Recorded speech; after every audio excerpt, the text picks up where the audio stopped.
celebrating our connection with our pets. This is Animal Radio. Here are your hosts, Hal Abrams and Judy Francis. 1-866-405-8405. It's toll free to connect with any one of the Dream Team right now. Could be Vladdy, the world-famous Russian dog wizard, who is limping in today. He got 25 stitches over the weekend. Oh, wow. My gosh. He's been bitten. Was he drinking? No, he wasn't. He was out trying to help some dogs, and he got bit in his in the line of duty. And we'll talk to him in just a few minutes, find out what that's all about. Also, in just a few minutes, who will care when you're not there? Well, I know when I'm not there, no one will care. But when you leave your pets behind, who's going to take care of them? Between 5 and 9 million animals every year are euthanized simply because their parents expired and they made no plans for them afterwards. So in just a few minutes, we're going to talk to a couple of lawyers. They're estate lawyers for humans.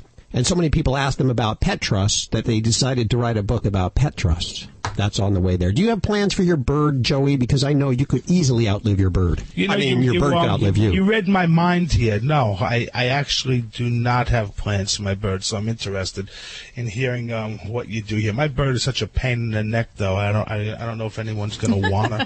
What about you, Joy? Have you planned for your animals after you leave? Absolutely. That was one of the first, as a matter of fact, when I first had my will done, that was the reason I had it done. Because I knew that they needed to go someplace, and they were my primary concern. So, yeah, I actually have my business and everything else, the proceeds left to them. So you actually did your will because of them. You decided to do it because of them. Very good. I did. Oh, that's cool. Okay. So we'll be talking to them in just a few minutes, and it might give you some ideas. How about you? I haven't. I don't know. I might not outlive them. Who knows? But if I had a pet like a bird, and they live like 80 years sometimes. No, that's probably exaggerating. 60? Not really. Some of them do. Some of them. How long is your bird going to live there, Joey? My bird averages between 60 and 70 years. Holy moly. Cockatoo, so, and she's somewhere in the 30 range right now. So yeah. But you know what? You know what they say? Only the good die young. So I don't think she has anything to worry about.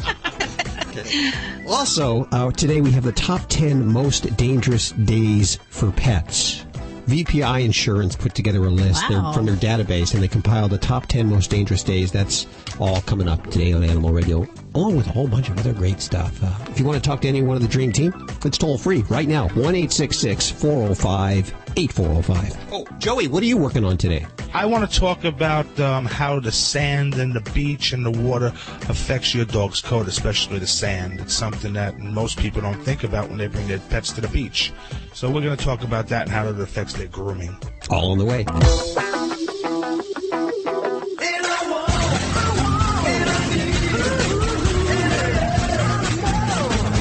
Greetings, Animal Radio lovers. Vinny Penn, your party animal, coming at you. One of my last days on the beach, I noticed something very interesting. There was one guy on the beach who had a newborn with him, about a year old, kind of taking his first little lumbering steps on the sand, and the guy was there without, the baby's mother. To my left, bit of a ways down, was another gentleman who was frolicking with a dog in somewhat the same capacity. And I swear, if I'm not mistaken, the guy with the dog, the girls were staring at him much more than the guy with the baby. Well, I guess as I say it out loud, women seeing a guy with a baby, they probably assume there's a mother not far off, and perhaps one who takes Taekwondo, or, maybe they're living in fear. Maybe that's why the guy with the dog, the dog is the ultimate chick magnet, particularly on the beach. You throw that Frisbee, and that dog comes running out soaking wet and does that shake, and you do that funny little, you get me soaking wet. This dog was a chick magnet, and it wasn't even like it was, it was a Rottweiler or this beautiful chocolate lab or, anything of this nature. It was a straight up mutt. Not that I'm anti-mutt by any stretch of the imagination, but the girls were running over, look at him, and the dog would shake the salt water on the girls. Don't do that. They were laughing and everything. All I was thinking about was every time I took a girl to the beach, if I splashed water on their shore, she was like, you jerk, and stomped off to the concession stand, only to come back with French fries that she didn't share. The dog is a chick magnet more than a kid. But as I said, I think I'm realizing on the air, because women probably presume kid's got a mother. Guy's probably taken. So I guess this really wasn't a question. Or maybe just that I answered my own question. Vinny Penn, party animal. on Animal Radio. Celebrating our connection with our pets. This is Animal Radio. Our phone numbers are 1-866-405-8405. That connects you with Judy Francis, and she's screening your calls for Dr. Debbie, groomer Joey Villani, animal communicator Joy Turner, pet travel expert Susan Sims, or Vladi, the world-famous Russian dog wizard. It is toll-free. I'm Hal Abrams. Welcome this Father's Day weekend. Ladybug, the studio stunt dog, looking beautiful today, curled up in the corner, and Boog, the studio stunt cat. Well, he doesn't really do any stunts, but he sleeps. He sleeps a lot. Yeah, that's a stunt. That's his stunt. Yeah, and snores. If you want to talk to any one of us, we're here today on this Father's Day weekend. Happy Father's Day weekend. Stacy, what are you working on? You know when you're dating somebody and you break up and somebody always says to you, don't worry, there are plenty of fish in the sea. Uh-huh. Well, let me tell you something. We can learn something from some of these other fish. They did a study on mating behaviors of fish. And guys, there's some lessons to be learned here. I'll tell you about it coming up on Animal Radio News. And let's take a call for Dr. Debbie. We have Jan. Hey, Jan, welcome to the show. Hi. How are you? What's going on with your animals?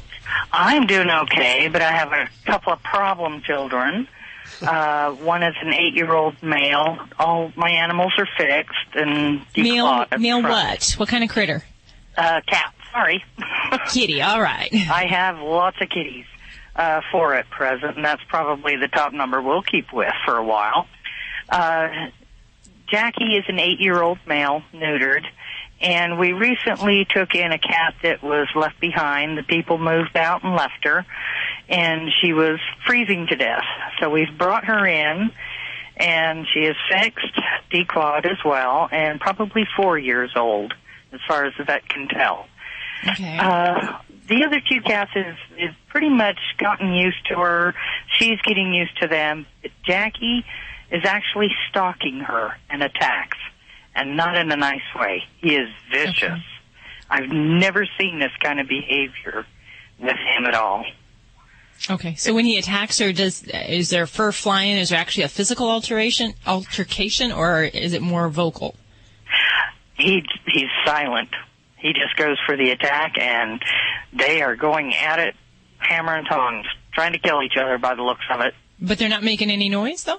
Oh, yeah. When they're engaging in the fight, they're getting loud and rowdy. Alrighty. And then after they get done fighting, what's going on? What do the kitties do? She usually runs down to the basement where she hides, and she jumps through a hole that goes underneath the house. And she hides there for a while and comes out after a while. Okay. All right. Ugh. Well. Yeah. This is ugly. This is a lot of fun. Now, you said you have other kitties, so you have 4 cats right now, correct? Yeah. Okay. Mm-hmm. Now, this might be a little bit more simplistic answer if we only had 2 kitties in the home. But in all honesty, you might not have the same problem when we only have 2 kitties in the home. Because when we add more cat personalities into the house, that's when we can have more opportunity for these inner cat social issues. So if we're at 1 cat, 2 cats, sometimes third cat, we'll see something tipping the balance of things. Adding in a 4th cat, and more, you have a greater risk of this kind of thing happening. Now, it is possible that these 2 cats have something between them that we may not be able to help. So it's very similar to having a college friend that you share an apartment with that you just can't get along with no matter how hard you try. So in some cases, I always keep that in the back of my mind that you can't ask a cat to behave like a non-cat. So they're not dogs. So there's sometimes these personality things we just can't get to work out. But from what you're saying, with an aggressor cat, when there is actually a physical aggression towards another cat and the other cat is anxious, nervous, fearful, there's some different steps that we can try. Now, the first thing to recognize is that sometimes the fearful behavior can actually make the aggressor attack. So a cat that cowers or hisses in the response to impending attack actually can trigger that. So in a lot of cases, we'll work on focusing on the aggressor, but sometimes we'll kind of switch the balance and go the other direction. So generally, my recommendation is to really kind of limit these 2 kitties' interactions, if at all possible, because you really... Exactly. It's very hard. Cats have a very good memory. They're like elephants, and they're going to recall that, hey, yesterday there was this thing that happened between us. I'm still pissed at you, man. I'm going to take you down. So my guideline is 3 to 5 days of kitty time out in between altercations. But then we really got to do some steps in the meantime. So some of the things that we might do, one of the simplest things I would do is see about getting a breakaway collar with a bell on Jackie. And that can help the more passive kitty to know when he's coming and to take little retreat steps if necessary. Very important, because if her personality is such that she doesn't really want to have a lot of interactions with him, we're not going to make her. So the safest thing is to give her that opportunity to kind of get out of the way. And then certainly I'm a fan of pheromones, those natural scent hormones that can have a calming behavior. That benefits everybody in this situation. Now, I can tell you what I've tried so far. Okay. I have tried Rescue Remedy, and he was okay with that for a little while, but as soon as it wears off, there he goes, back into action. Okay. Taking him to the vet, and we had him on kitty Prozac for a couple of months, and that was almost a bigger fight getting him to take that than the fight between the cats. Yeah, golly. I've tried exchanging scented socks. I put a sock in his bed and one where she lays, and then exchange it so that they're getting used to each other's scents. And no, it's not working. I have had cats all my life, and always multiple cats. I have never, ever encountered anything like this. This is a one-off. It's freaky. Yeah, and it's very powerful when it does occur. And, it sounds like you've done a lot of the right things. And definitely a good medical workup is always advised if we've got cats that say have been together for a while and then we have some fighting. If we've got a new introduction, at least we've got some trigger point there that we're really working on. And there are other medications that I will often tap into besides Prozac. Sometimes the reality is that I mentioned when we treat the aggressor, what we perceive as the aggressor cat, with a medication, it can sometimes help. It can sometimes make things worse. And in some cases, we'll actually shift gears and medicate the cat with the anxiety. And we might try an alternate medication to help a cat who has an anxiety disorder, who's really fearful, and help them to kind of be more confident. And sometimes that helps to take their responses of that kind of trigger that cat to leap and to bound. And that can help in that way. So that might be the alternate way that we go along using things.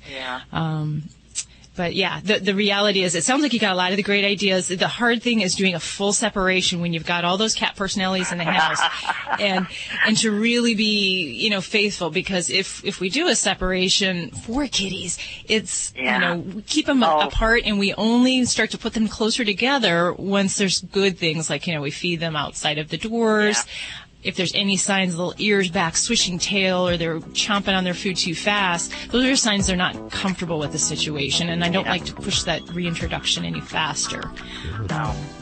This has been very slow. Well, we wish you the best of luck with that. It sounds like it's a tough problem to deal with. We know about that. We have a lot of cats here. Fortunately, they all get along. We're counting our blessings here, Jan. Let us know how that turns out. I will. I appreciate it. Thank you for your call today, and thanks for listening to Animal Radio. Thank you. 1-866-405-8405 to connect with anyone of the Dream Team right now on this Father's Day weekend. We're here, brought to you by Wall. Dogs are one of the most intelligent animals. You know that. At least ladybugs. She is, that's for sure. It's no wonder that Wall pet clippers are the #1 choice of dogs and their owners. Wall blades provide better grooming results, and they make you look smart for saving money, you lucky dog. Visit Wall, that's WAHL, pet.com. Warm weather is here, and your dog is ready to trade in its winter coat for a summer haircut. Wall pet clippers are the #1 home grooming choice for dogs and their owners, because Wall's precision ground blades cut hair without pulling or snagging. Grooming your dog at home is safe, easy, and it helps you save money. So show how much you care. Cut your dog's hair with a Wall clipper. Visit Wall, WAHLpet.com.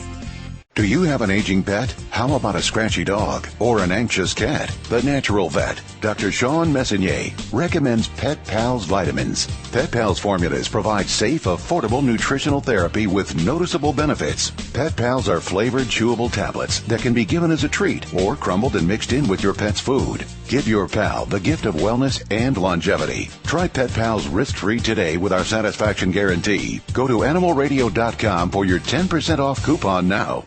When I went looking for a quality allergen-free dog food for Roscoe, a friend told me about Canine Caviar. Being a born skeptic, I examined every ingredient and, most importantly, made sure it drove our dog's taste buds crazy. Here's the lowdown. Canine Caviar is holistic, allergen-free, with raw dehydrated meats, herbs, fish oil, and flaxseed for health and joint support. Good food for Roscoe from a company I can trust. Ask your pet store for Canine Caviar. Learn more at caninecaviar.com. Fido Friendly is the travel and lifestyle magazine for you and your dog. Each issue includes hotel and destination reviews along with health and wellness topics, dog training tips, and the latest fashion trends. Pick up a copy at Borders, Barnes & Noble, Hastings, or go online to FidoFriendly.com and subscribe today. Fido Friendly is the only magazine dedicated to the travel and lifestyle of man's best friend and the one magazine your dog will thank you for.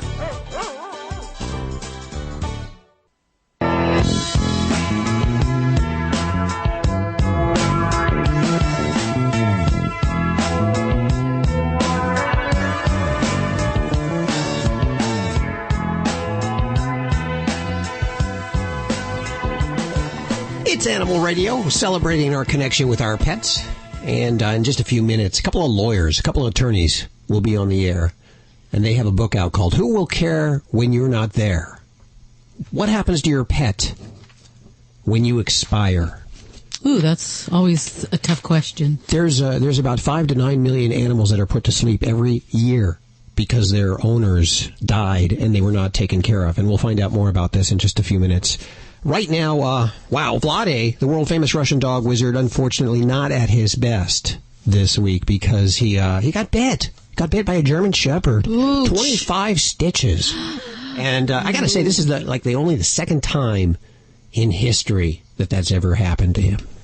And not a great Father's Day present, is it? Not at all, especially, considering this is not the dog I even trained. Just came the dog from the back, did not see how it happened, but when I saw the dog's teeth was on my legs. So what can I say? Got you by surprise. Exactly. The dog acted in KGB style, I guess. Snuck up quiet. You want to answer some email? Sure. Okay, let's see. Can you give me a dog question there, Judy? We have a lot of emails this weekend. You can email us at yourvoice@animalradio.com. Our individual emails are over at the website at animalradio.com, too. This one comes from Christy. Christy writes, I would like to know why my dog likes to roll in cat poo. Ew. What do you mean? I know Ladybug likes to do that, too. Vlade, why do dogs like to roll in cat poo? It's for the same reasons dogs like to roll in skunk smell or any other things, because dogs have a totally different perception of smell. They like that strong aroma, pungent, that's, which for us humans, it's like, They like rolled dead fish. They like to go after dirty socks, underwear, and so all that things, all that pleasant things. So another reason why the dogs do to be better hunters, because they're hunters, and sometimes the dogs are rolling in another dog's scent in order to masker, what is the English word I'm looking for, to pretend so they're from the same pack, so it'll be easier for them to mask it, and that's the one of those two reasons could happen. In a lot of times we don't know for sure what is happening, but we definitely can prevent it and stop it. And in this situation, it's a very annoying behavior. I can only imagine to wash that dog once in a while or after that type of the unpleasant experience. So my best advice would be, first of all, pick up the cat's poop. Yeah. I mean, cats should be, should be poop in the special boxes, not outside. But if this is happening, just pick it up, and you will not have a problem. And if the dog tried to do that, correct the dog. Okay, well, let's talk about Ladybug here for a second. She'll get her bath, and then she'll go outside, and she'll roll in dead bugs, bird poop, all kinds of things that I just can't pick up. Is there a way to train her not to do that, or am I just pretty much SOL? Yeah, you know what? Because you washed her, and now she has no scent on her, and she's the hunter, and she's thinking, well, how can I survive in this nature if I'm so clean right now? Everyone gonna figure out who am I, and I'm not gonna catch any cat, I'm not gonna catch anyone, I'm not gonna catch any bug. So that's what she's doing, she's getting back in shape. How can you stop her from that? Sure, I mean, just let her run around, and as at the first event she's trying to do it, just simply, you can clap your hands, maybe move forward, use the dog, like a dog language, move forward, which is invasion personal space, clap your hands and make the sound like, ah! She stops. Good girl, give her treats. And after that, watch her again. And normally it takes 3 times. You catch her in the action. You basically startle her, and she will be fine. And I would also like to give her something else to do as far as maybe nice toys. If you believe that's happening just after she received the bath, maybe around that time give her bull steak or any other nice, treats and nice bones so she could chew on and, distract her from those activities. Now, what's going to keep her from actually rolling in the worms or the bird poop or anything to get a treat, because she knows she gets a treat at the end if she stops? No. You have to stop her and after give her the treats. I understand what you mean. No. You cannot do that. She tried to do certain things, like rolling in this nasty stuff. You momentarily clap your hands, stop her. If it doesn't work, you can use Pet Convincer, which I know you have. Yes. Spray the air. Psst. She stops. You tell her, good girl, and after that, give her something positive. Hell, I train her many times, and I still believe you, and you can learn more. Here is what the Vladis rules are. Okay. Correct, redirect, and praise. Correct, redirect, and praise. So like a race car, push on the brake, use Pet Convincer. After that, make the turn. I'm speaking in allegoric language. Sure. It means give her nice treats, or I'm not talking about treats like she can eat momentarily. I'm talking about interactive treats. She can play and chew on it instead of rolling into this nasty stuff. That's what I meant. And as she does it, good girl. 1-866-405-8405. If you're having a problem with your dog, I tell you, this guy's a genius. Vlade, the world-famous Russian dog wizard. Brought to you by, you guessed it, Stella and Chewy's. Darn good food. It's Ladybug's favorite food. It's the official food of Ladybug, the studio stunt dog. And, we could be pretty picky about selecting the kind of food. We get a lot of samples here. A lot of stuff, and we know what's good and what's bad. Yes, we never recommend anything which we know would not work, and a lot of advertisers comes to us all the time, and please try this, please try that, and we are very selective. As a matter of fact, my team has a few people who are testing different products before even I open my mouth and telling how good or how bad this product is. So we're staying behind the quality. You tested Stella and Chewy's on Mika's food. You actually put it on top of it? Not just the Mika. Like I said, we used on many dogs with a great success. And here is why. Let's say just a few days ago I stopped at one location nearby Newport Beach, California. They opened, in my area it's very common, so much holistic approaches to the dog food, and once in a while one company comes on the market, another, and this time around they're now cooking for the dog in the special kitchen, and after that they're freezing the dog food and giving the people for the day, like a day supply. So I purchased that one, and I try on the Mika, and I give me diarrhea next day. Don't reinvent the wheel. And I believe Stella and Chewy's understand. Do not reinvent the wheel, or, like we say in Russia, do not rediscover America. America is already discovered. There is no substitution to the mother nature. My grandfather, who was famous Soviet biologist, always kept telling me, do not cheat the mother nature. You will lose it. In regard to the nutrition, Stella and Chewy's in using raw ingredients. They have a two variety of the products, freeze-dried and raw food. Those raw food, even you, hell, can eat it because they have no worms, have nothing. You just slightly defrost it and give it to your dog, and you don't need to cook. You don't need to kill all those enzymes, cofactors, and vitamins and minerals and anything. No preservatives, nothing. It's just what the Mother Nature wanted. Yes, we tried, and many times, and as a matter of fact, my own dog Mika on that product all the time. Good stuff. And I'd like to send you a sample. It's Stella and Chewy's. You can check it out at the website, animalradio.com. And then look for our address. Send me a self-addressed stamped envelope, and I'll send you back some Stella and Chewy's. It's raised naturally. There's no added hormones or antibiotics, and it is the official food of Ladybug, the studio stunt dog. Make it the official food of your stunt dog. Hey, Sally, welcome to the show. Well, thank you so much for having me. I understand you want to talk to animal communicator Joy Turner. I would love to. She's right here. Hi, Sally. Who can I speak to for you? I would like you to talk to Bentley, my cat. Well, we had him for 17 and a half years, but he just couldn't hold out, and we lost him March 30th. So here's my question.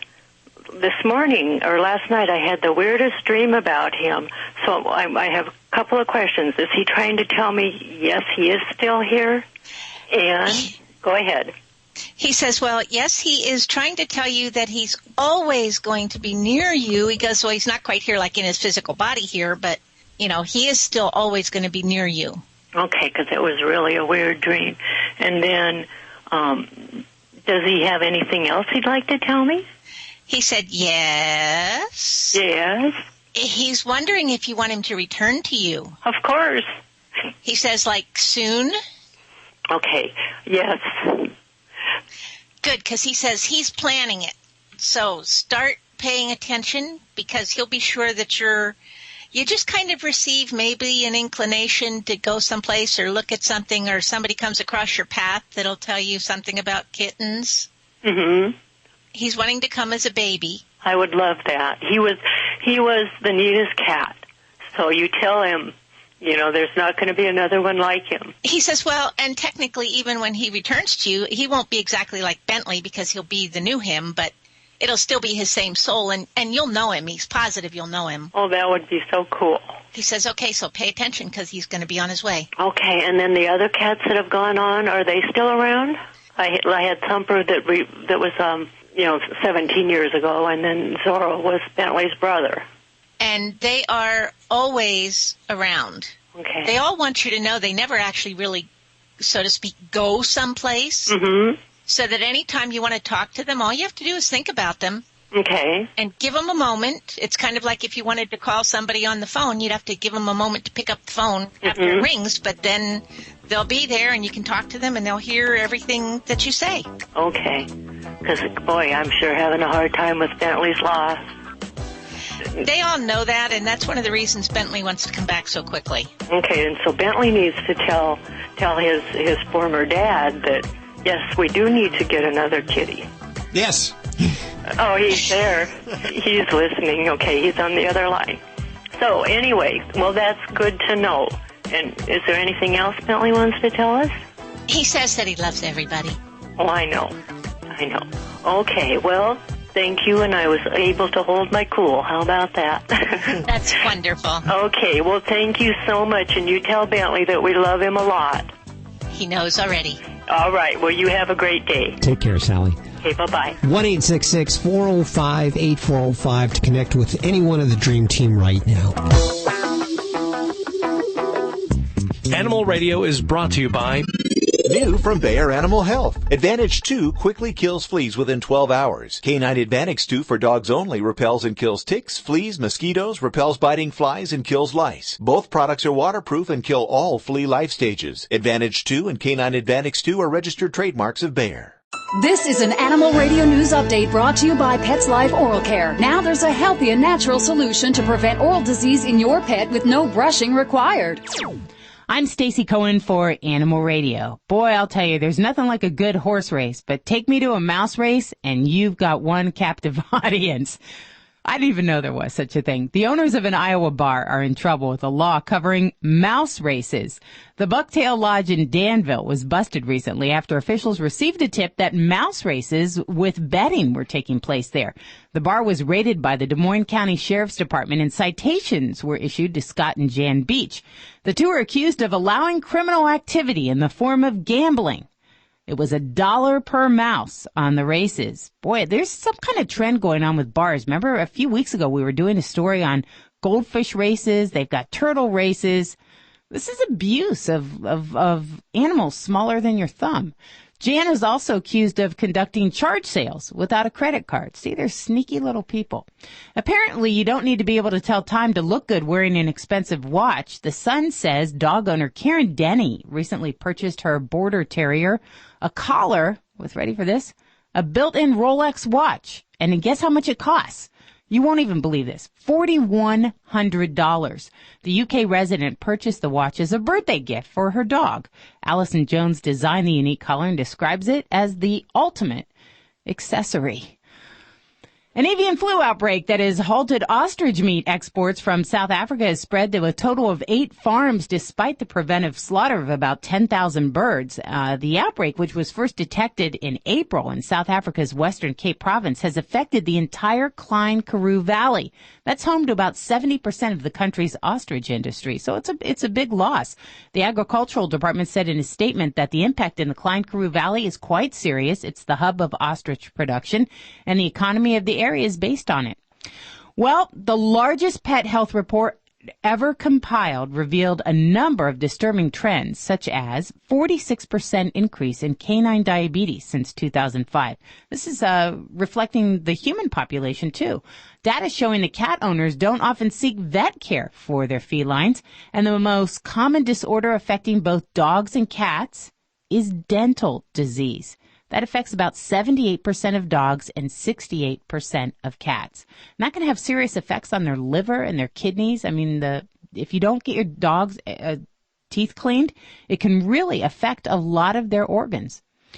I'm Stacey Cohen. You can get more animal breaking news at animalradio.com. This has been an Animal Radio News Update brought to you by Pets Life Oral Care. Our pets can show signs of oral disease by age 3. Pets Life is the healthy and natural solution with no brushing required. Visit petslife.com. That's pets with a Z.com. Did you know that 80% of dogs show signs of oral disease by age 3, and the cost to fix these issues can be up to $1,000? Now there's a healthy, natural, and affordable solution, and no brushing is required. Pets Life Oral Care breaks down the plaque and tartar that leads to gum disease and bad breath. To avoid those large vet bills and keep your pet healthy, call 888-453-4682. That's 888-453-4682. Or visit petslife.com. That's pets with a Z.com. Hi, I'm Ed Asner. You're on Animal Radio. Spay or neuter your animals, you dummies.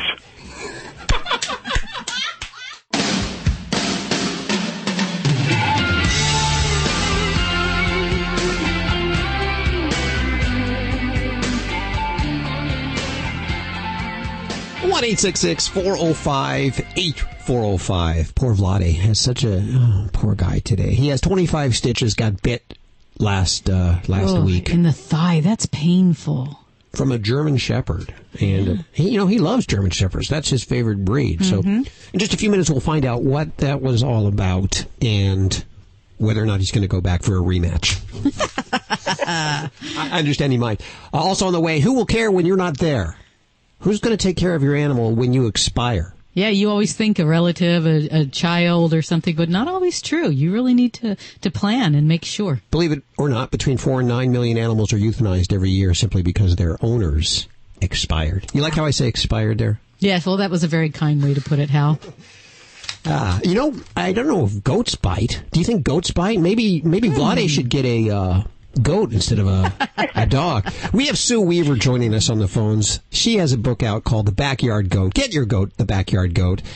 Because goats aren't just for farmers anymore. With a very minimal amount of space and housing, goats allow even those with small backyards to experience the pleasure of keeping livestock. A goat, huh? And Sue, welcome to the show. Oh, thank you. How big of a place do we need, first of all? For a goat.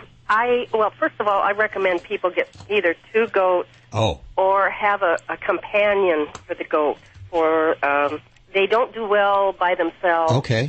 If you have a dog that lives out in the yard, that would work, or any other kind of livestock. Any kind of friend or buddy. It doesn't have to be a goat. But no, it doesn't have to be a goat. But they don't like to be alone. They're very, very gregarious creatures, and I'd hate to see one kept by itself. But some goats are very small. The Nigerian dwarf and pygmy goats take very little space. You could have 2 pygmy goats in an area, as long as it had a little house. Dog houses work well for them, but an area 15 by 20. That's all, huh? 20, wow. Mm-hmm. Wow. I don't know that landlords barely accept cats and dogs these days. I would imagine we have trouble. Why would we want to have a goat? Tell us what makes them so great. They're really great animals. I always tell people, though, you need to have a sense of humor, because if there's an animal that can get into trouble, it's goats. You have to have good fences for them, because they have a wanderlust, and they'll be in your neighbor's yard tap dancing on their vehicle or eating the roses. It sounds like personal experience, Sue. Yes, definitely. Our vehicles all show signs of goat dancing, except for the good one, and we keep it in a corral. It's easier to corral the vehicle than the goats here, because we have 28 goats, and I also have sheep, and so we keep our vehicle away from our primary vehicle away from the goats. But they like to climb up on things, don't they? Oh, they're wonderful climbers.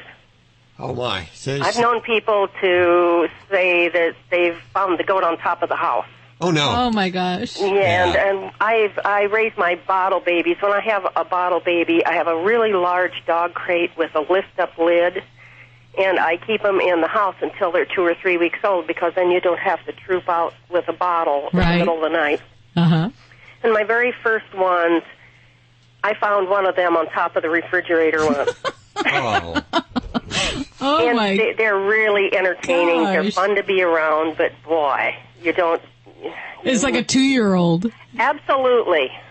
You can't turn your back on them. Now, how would you train them? Are there goat trainers? Do you need to train them? Well, you need to train them not to jump up on you and things like that, because they're very friendly and they will jump up on you if they get a chance.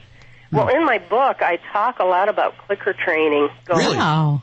Because they're very good for packing, goat packing. A large goat can pull a cart. Some of mine are trained to pull a cart. Wow. They're very good for visitation, because they love people. You take them to a nursing home, and everybody has a good time. You can easily teach them to jump into a vehicle. They'll ride in the back of the van, no problems. And do you spay and neuter them? No, well, you do neuter the males, because if you don't, you've probably heard all the thing about how billy goats stink.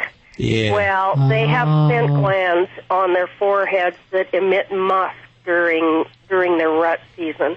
Wow. And you definitely want to have them castrated while they're young, so that they don't get into that. But the females, hardly ever. What about milk, or can you shear them for hair? Yeah, certainly. We milk. We like the concept of raw milk, and it's not legal to buy it in Arkansas. So about 4 years ago, I got my first Nubian goats, and I started milking, and we milk one a year, and we keep the babies, so we have quite a few goats. You make any goat cheese out of that? I have made queso blanco, but I never made any of the more detailed cheeses. It's easy to do. I got to ask, what are you, a farm girl? Did that is that why? No, why did you decide a goat? Well, we have all kinds of animals. I got my first goats because I was born horse crazy. Okay. And horses have been an obsession all my life. And of course, goats and horses go well together. Along the years, probably for about 30 years, I've had at least one goat wether. That's a castrated male goat. Okay. As a companion for horses. And 6 years ago, Bowtie Press hired me to write a book called Hobby Farms Goats. So I made an appointment to visit Claudia and Mark Gurn at Matt Goats in Winona, Missouri, to take pictures. And when we went there, I fell in love with their Boer goats. And my goat population greatly expanded. And all of a sudden, I find I'm a goat obsessive instead of a horse obsessive. I still have the horses, but the goats are my passion. Are you a married woman? Yes, I am. What does the husband think of this? Oh, he likes it. We've been married 36 years, so he knew he was marrying into animals when he got me. Oh, good. Okay. It's a we great... have a lot of different animals. We even have a water buffalo. Oh, my gosh. So, yeah, they're kind of our children. I do have a grown daughter with grandchildren and a great-granddaughter, but they live in Indiana. So. Yeah. Well, they're much better. These animals won't talk back at you. No, they don't. That's a good thing. They don't borrow the car keys. The book is, well, they'll just stomp all over the car. Yeah, that's true. The book is called Get Your Goat, The Backyard Goat. I have 10 copies to give away. It's on the Story Publishing label, which is a great label, by the way. 1-866-405-8405 to pick up on one of the books. And if you don't get through, head on over to your local bookstore. Ask them to order it. Get Your Goat, The Backyard Goat. Mm-hmm. And it's the author, Sue Weaver. Did I mention that? I'll throw that in there. And you can also order it on Amazon, Borders, and Barnes & Noble and online. And say today you're thinking, I didn't get a Father's Day gift for my dad tomorrow. Well, this might be the perfect gift. Well, ask him first, Hal. Bring him a goat, too. Yeah. Sue, thank you so much for joining us. Yeah, this has been fun. 1-866-405-8405 to connect with anyone in the Dream Team. I got to thank the guys at Tropiclean. They make fresh breath and clean teeth without brushing easy. Oral care just got easy. Now, yes, I know you're looking down at the radio when I say you can fight periodontal disease. You don't have to be a dentist. And you can do it without brushing. With Tropiclean's Fresh Breath Gel, their foam, their water additive, and their dental chews. In fact, 93% of users noticed cleaner teeth in less than 2 weeks. To find out more, head on over to tropiclean.net. And I must add, Hal, your smile is looking very bright lately. Isn't it beautiful? Yes. When I went looking for a quality allergen-free dog food for Roscoe, a friend told me about Canine Caviar. Being a born skeptic, I examined every ingredient and most importantly, made sure it drove our dog's taste buds crazy. Here's the lowdown. Canine Caviar is holistic, allergen-free, with raw dehydrated meats, herbs, fish oil, and flaxseed for health and joint support. Good food for Roscoe from a company I can trust. Ask your pet store for Canine Caviar. Learn more at caninecaviar.com. Why read a newspaper in the age of the internet? Because you take the time to think things through, like your love of animals. You want to know where your voice and donations can be most effective. Animal People is the newspaper for people who care enough about animals to give real thought to how best to help animals. Request your free sample copy at www.animalpeoplenews.org. Are you struggling with sky-high credit card debt? Call Credit Card Relief. You can get out of debt in months instead of years with no fees until the debt is settled and with a 90-day money-back guarantee. Call Credit Card Relief. The consultation is free, and the relief is real. Call 866-800-5252. Not available in all states. That's Credit Card Relief. 866-800-5252. 866-800-5252. This is Animal Radio, baby. The Dodge Journey has won the 2010 Pet Safe Choice Award because it has those fold-down stain-resistant seats, a chill zone glove box where I could put my beverages, as well as Ladybug's food, keep it fresh. Her drinks, she has several drinks. She has like a broth-flavored drink, and keep it nice and cool for her. A lot of storage options. They have the removable, washable liners. It's pretty easy to see why the Dodge Journey is the best car for every member of the family, even those with tails. Now, the dog father's always been a Dodge guy for a long time, since the early 70s. I know you have. You're all-American is what you are. I'm the all-American guy. If you want to get in on the Dodge Journey Pet Destination this week, give us a call right now. 1-866-405-8405. Tell us where you like to take your pets, your dog, your cat, your iguana, whatever animal it is. I told you we're not speciest, and we'll give you prizes to run with your animals. But you got to share where your favorite place is. Hi, who's this? Hi, this is Carol. Hi, Carol. How are you doing today? I am doing great. How about yourself? Very good. Where do you live? I'm in northeastern Pennsylvania in a small town of about 3,500 people, but probably double that in dogs, and it is called 40 Fort. 40 Fort? Now, that's where you live, or is that your Dodge Journey pet destination? No, that's where I live. Okay. But we're, right. Is that near Reading, Pennsylvania? It is about an hour and a half south of Reading. Okay. Eagles or Steelers? You know what? I have to go with the Steelers. All right, baby. That's my team. Exactly. I think I wouldn't be able to walk the dog safely down the street if I picked any other team. There you go. So now where do you take the dog? My favorite place is a place called Nemacolin in a town called Farmington, Pennsylvania. And actually, this is a nice segue, that is in Steelers country. It is gorgeous. It's on 2,000 acres, and there's a chateau where people could stay, the humans could bring their dogs, but if you want to stay with your dog there, the entire 2,000 acres is Fido-friendly. However, it's spectacular. It's just that if you didn't want to take the dog and have him or her stay in the hotel, they have a place called Wooflands. What is it called? What? Yeah, like it sounds like Woodlands, but it's called Wooflands. Wooflands. Yeah. That is cool. That is great. It is. It's so much fun. And I took a tour of the place with my dog Dexter, and he didn't want to leave. He saw the indoor pool that's there just for dogs to have fun in. In fact, there was a Labrador Retriever the day we visited, and he was just it's almost like he was doing belly floppers in the pool. He was just taking a run and throwing himself in the pool. They have Caranda elevated beds, climate-controlled rooms. Wow. Custom meals. I actually tried to check in, and they said no. They didn't let you do that. Okay. Carol has given us the Dodge Journey Pet Destination of the Week in Farmington, Pennsylvania. Now, we have all of these listed up at the website, and this is good because we've had a lot of West Coaster. It's good to hear from the East Very Coast. excited. It's this sounds like my favorite one. It does. This sounds like this sounds real nice. I like it. If you want to see all the destinations, head on over to the website at animalradio.com. Carol, thanks so much for sharing. Hold on, I have stuff for Dexter. All righty. Animal Radio is brought to you by... Here's a fact. 17,000 years ago, the first dog was domesticated from a pack of wolves. Here's another fact. The Dodge Journey is a domesticated crossover, a direct descendant of our muscle cars. The Journey recently won the 2010 Pet Safe Choice Award, an honor decided by humans and dogs.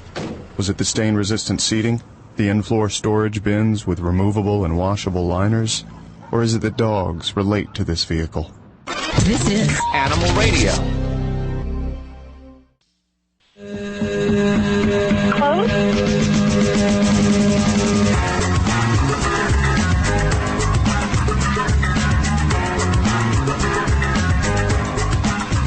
One 405-8405 to connect with anyone of the Dream Team. Even Vlade, the world famous Russian dog wizard, who came limping in today. Poor guy. A bite that cost 25 stitches. Wow. Yeah, that was nasty. One of his clients, and he'll tell us the story in just a couple of minutes. By the way, happy Father's Day weekend. Just a hint there. Just in case you want to drop me a card. I mean, just in case you didn't drop your father a card. I just wanted to remind you there.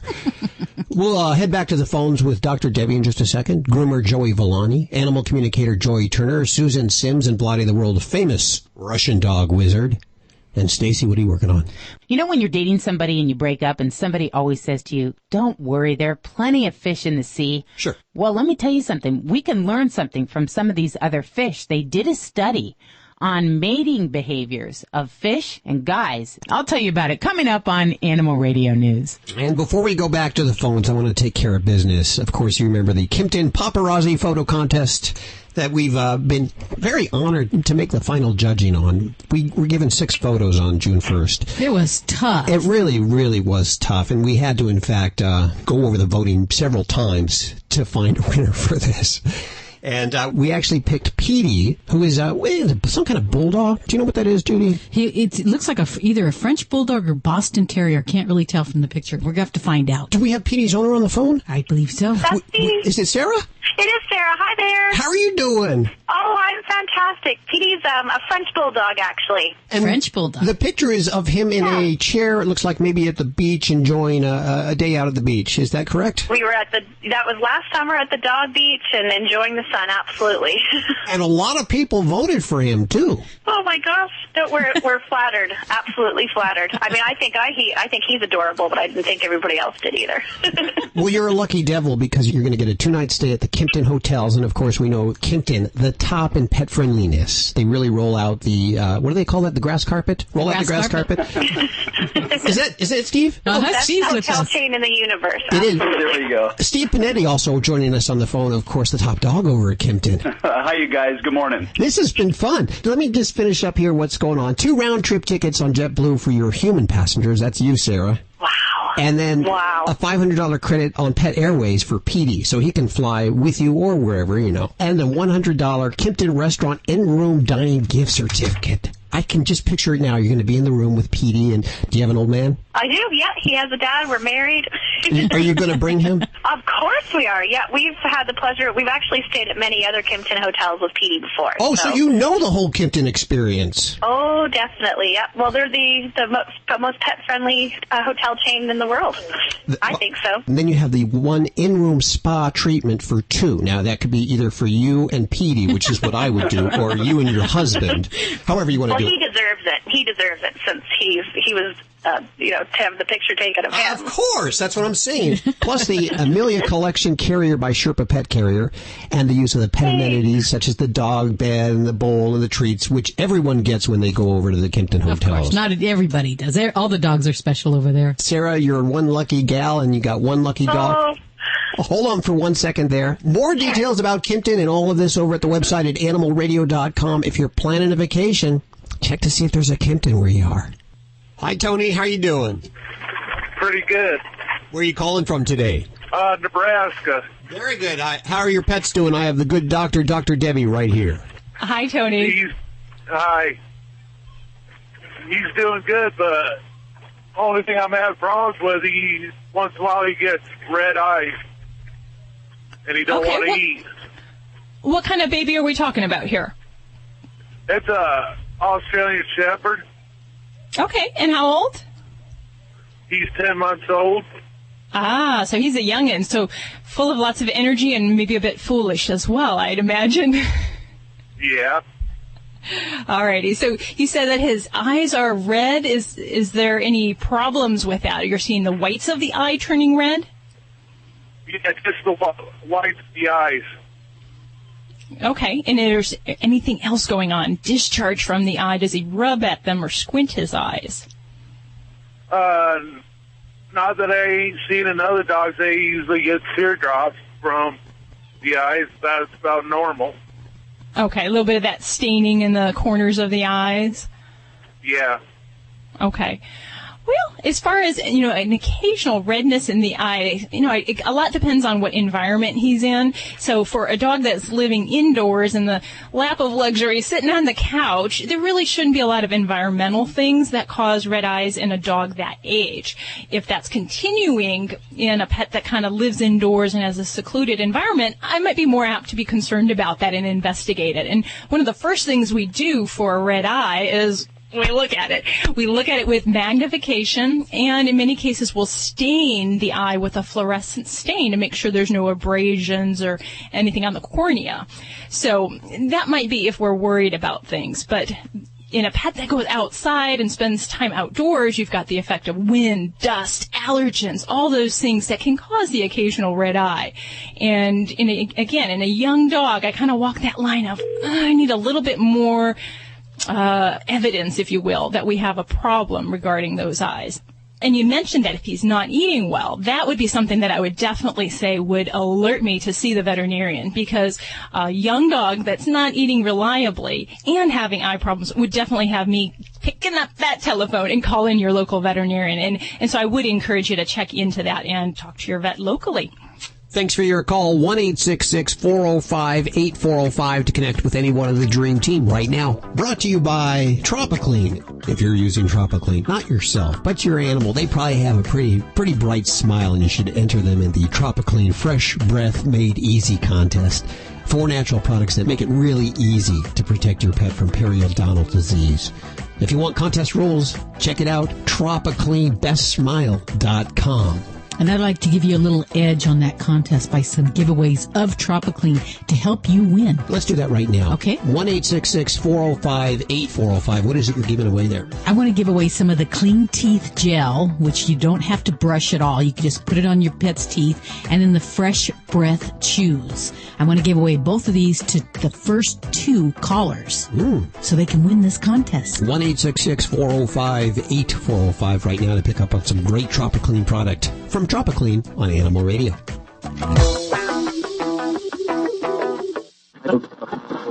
You're listening to Animal Radio.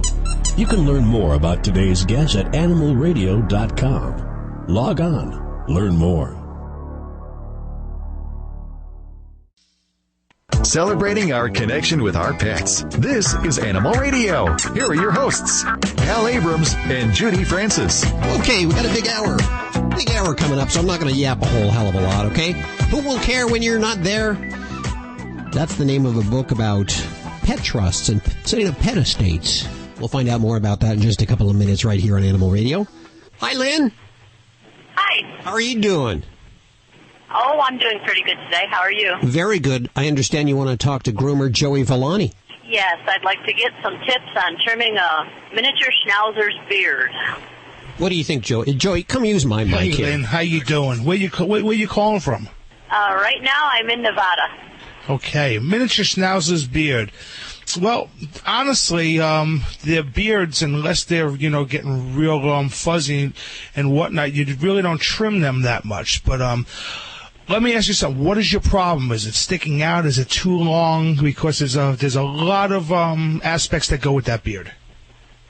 Okay, well, it wants to go all over the place, and I wasn't sure exactly how to shape it to get it to look like the pictures. Okay, so you know your guidelines when you're clipping the tight areas from the corner of the eye to the corner of the mouth without exposing the mouth, and then everything on the underside of the jaw you want to clip from the corners of the mouth back down the throat. So that's all going to be tight. Then what I would do is I'd take a thinning shear on the side, and I tighten that up a little bit where it's almost as tight as it would be on the cheek, but a little bit fuller. Now, what you can do is your schnauzer, do you hand strip your schnauzer or do you actually clip it? I actually clip. Okay. Even if you're clipping your dog, what you want to do is get yourself a stripping knife. And when you hand strip, the tool should be in right in the small of your hand, okay? So right behind the fingers and before the palm, you want to lay it in your hand. Close your hand up, okay? So you're making a fist around the tool itself, and your thumb is going to actually be free. So you're going to use your thumb to apply a little bit of pressure against the knife, and you're going to grab the hair. You're going to pinch it between the tool and your thumb lightly, and you're going to pull. Now, what I would do is, what you don't want to do is you don't want to twist. You want to pull straight. It's almost like a how could I say, it's almost like a power combing method where you're using, if you were to comb but you put your thumb against the hair and ran it through the comb, it would almost be like that effect, but you're using the stripping knife. Now, if I turn my wrist, I'll cut the coat, so I want to pull straight. What you want to do is pull in the direction that you want the hair to grow. Now, on a miniature schnauzer, you're going to want it to grow down and slightly forward. So that's what I'm going to do. And what that's going to do, it's going to remove a lot of the coat that is growing in the wrong direction and it's not looking real neat. And eventually, and when I say eventually, depending on how bad it is, it can clear up within 2 weeks or up to about 2 months. And I want to do this at least a couple of times a week. I may get a lot of hair out. I may get a little bit of hair out. Now, if I'm getting a lot of coat out at a time, what you don't want to do is you don't want to bald it. You just want to work the area. And I work the line line from the corner of the eye to the corner of the mouth and pull that forward, and it'll grow in beautifully, and it'll grow in a lot thicker as well. Okay. Does that help you with your schnauzer there? Oh, I'm sorry. In the meantime, if you can't stand it, get a little hair gel, just a tiny bit, and after you pull it, put that in the beard and pull it down, and that'll keep it in place where it'll look good until you get it to the point where, you know what, I like that. People will be saying, hey, nice schnauzer beard. Cool. Thank you for your call today. I appreciate it. 1-866-405-8405 to connect with any one of the dream team. You really are very, very talented there, Joey. Yeah, you know, well, what can I say? Yeah. Hey, Vlade. Hey, how are you? Doing good. How are you doing? Not so much. What's wrong? Just a few little things. It just was difficult week. Got bit yesterday. You got bit? Oh, no. Yeah, we can't talk about this on the radio. I don't, it's just a very interesting case. I mean, it was emergency up to 2 o'clock in the night. Oh, how many times have you ever been bitten? You know what? That was the second time in my life. And this time, we can talk on the air. It's very interesting. Okay. That's coming up. Celebrating our connection with our pets. This is Animal Radio. Here are your hosts, Hal Abrams and Judy Francis. And your entire dream team is here. Come hell or high water, Vlade is limping into the studio. He got bit by a German Shepherd over the weekend in his thigh, which is not a place that I'd like to be bit. That's the worst. I've had that too. I had a chow bite me in the thigh, and I still got marks. Oh my gosh! He got 25 stitches. Holy cow! Yeah, it's pretty nasty. Big. He must have done something to really piss that dog off. Actually, we're going to find out in just a few minutes. We're going to ask him what the deal was, because this is his second dog bite in his career, which has spanned many decades. Now, of course, you probably have had more than 2 bites, huh? Oh, probably. Thank you, Hal. But, probably more of them have been cat bites than dog bites, I'd have to say. But cats usually you don't get as much warning and ability to get away as those dogs. You're the bad guy in their eyes. I wish more animals would enjoy seeing that white coat walk in the room, but some of them cower and shudder, and it really messes with your head sometimes as a vet. Man. Veterinary Pet Insurance. They're a company that has, they obviously sell insurance. They are not a sponsor of Animal Radio, by the way, but they send me these. We'd like them to be a sponsor of Animal Radio. I just thought I'd throw that out there. But we wouldn't turn it down. Yeah, I mean, if they happen to. Anyway, they send me press releases so that I'll talk about them on the air. And this last one is kind of interesting. It's the top 10 most dangerous days for pets. And what they've done is they've analyzed their database of more than 485,000 insured pets to find out the most dangerous days for pets in 2010, which may not be the same as 2011. But it looks like that Dr. Debbie's office will be pretty full this month. Oh, no. The busiest day for the veterinarian was Monday, June 7th. So that's already in history for us. Just last week, June 14th, was another big day. Now, coming up, June 21st is another big day for accidents. You, Dr. Debbie. If you this is a day you can have an accident with your pet and end up at the veterinarian, according to VPI. Also, September 7th, June 1st, I'm not any particular order here, obviously. August 9th, April 26th, June 28th, April 5th, and August 2nd, all days that are tough for the animals. Yeah, those are mostly summer days. I was expecting some around Christmas and Thanksgiving. The holidays, with all the things that they get into. These, I guess, you're out and about. I wonder what kind of things the pets got into. It's kind of an interesting survey. Definitely changes in routines, and sometimes, especially in the summer months, family routines are totally different. Pet might escape more readily if someone forgets the gate's not locked. I would definitely imagine that. Well, what I'd like to do, Judy, is if you can get a representative from VPI on the phone, can you do that? I will. And can you do it this weekend? No? I'm sorry. I was asking too much. Yeah, come on, Hal. Give me a break. Okay. Within the next couple of shows, will that work for you? Next couple weeks, I guarantee. Okay, we'll get to the bottom of this, and we'll find out why these days were so dangerous. And I'll post this list over at animalradio.com if you're interested about that. Kind of neat there. To talk to Dr. Debbie with your vet medical questions, groomer Joey Villani, animal communicator Joy Turner, our pet travel experts Susan Sims, and Vlade, the world-famous Russian dog wizard. Well, good day, David. How are you doing? Oh, I'm fine, thank you. Where are you? I'm in Little Rock, Arkansas. Little Rock, Arkansas. How can we help you today, David? Okay, my question is this. I have a 10-and-a-half-year-old Yorkie Poo, and he rides in the truck with me. He's been doing it for about 10 years now. I'm a trucker. And I usually would able to give him just about anything, and it wouldn't bother him. But in the last 6 months or so, he gets the runs at the drop of a hat. And even I started mixing his food with some canned food to kind of make it a little bit more palatable for him. Mm-hmm. And that was okay, but even now that bothers him. What's going on with my dog? Okay, so is the problem that he's not eating, or is it just that he's having loose stools? Loose stools. Okay, so his appetite is sound. That's good.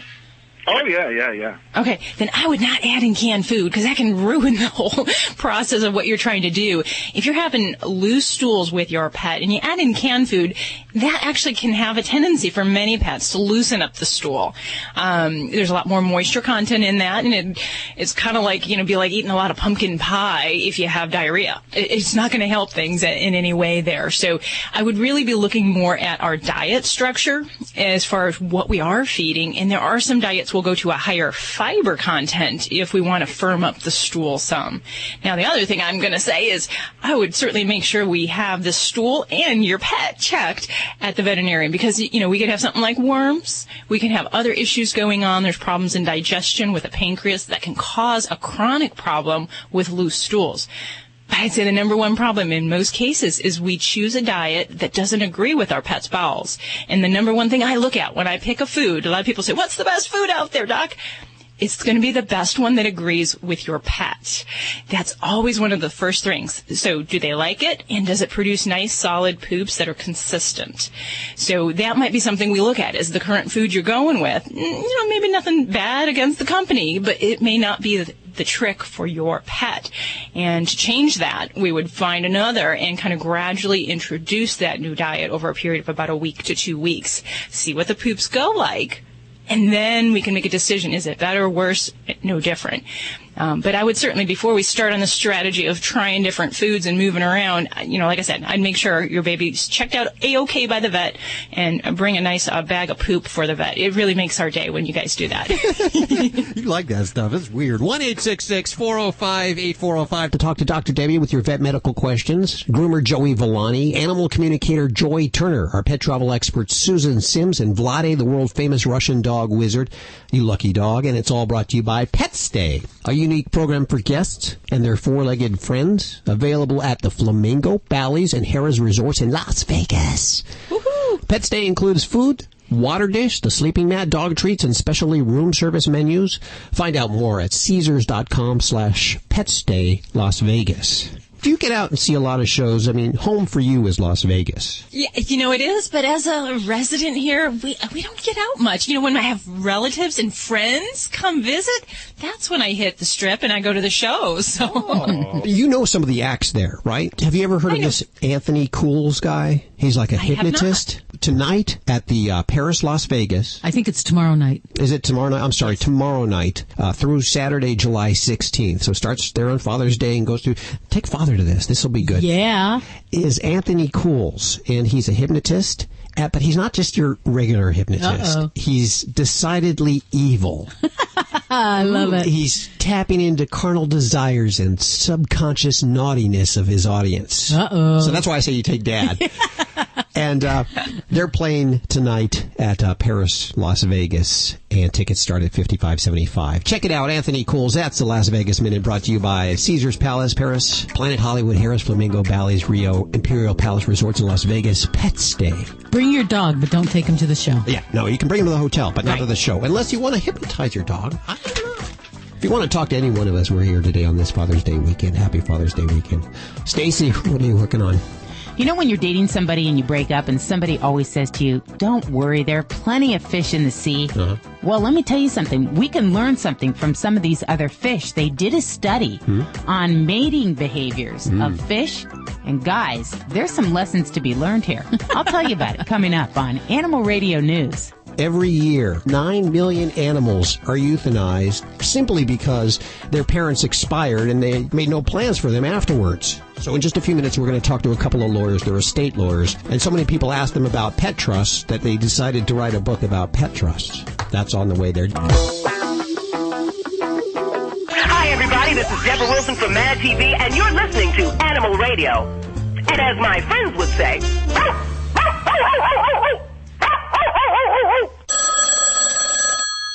Concierge Desk, this is Amanda. Yes, I can recommend a great place for a walk. Flamingo, Bally's, and Harrah's Las Vegas are rolling out 4-star treatment for our four-legged friends. Our new pet stay program includes in-room accommodations for up to 2 dogs, food and water dishes, sleeping mat, dog treats, specialty room service menus, and more. The dog days are here. Book your stay at Caesars.com/PetStayLasVegas or call 800-427-7247. Celebrating 7 years as the finest resource site for aging dogs, cats, and their owners, SeniorPetProducts.com provides the latest news, information, and products for the life of your pet. At SeniorPetProducts.com, you'll find everything your aging pets need, and our friendly support staff ready to answer your questions. New customers enter promo code SAVE25 on our homepage or at checkout to receive 25% off your entire order. The most trusted authority on all things senior pet. SeniorPetProducts.com. If you're a regular listener to Animal Radio, you know that we feed Ladybug, our stunt dog, Stella, and Chewy's. Have you ever bought dog food that your dog eats once and then turns their nose up to it? I have. That's why I choose Stella and Chewy's. My pup still eats it as fast as I put it down. She doesn't even know it's good for her, but I know it's natural goodness for dogs, made with raw USDA inspected meat raised naturally with no added hormones or antibiotics. To get the official food of Ladybug, visit StellaandChewy's.com. Trying to sell your old car? Instead, donate your vehicle to Heritage for the Blind. Pickup is free and your donation is tax deductible. Just call 1-800-850-4516. Heritage for the Blind accepts cars, vans, trucks, and boats whether they run or not. Donate your vehicle and you'll receive a free 3-day vacation voucher to over 50 locations. Call 1-800-850-4516. That's 1-800-850-4516. 1-800-850-4516. You're listening to Animal Radio.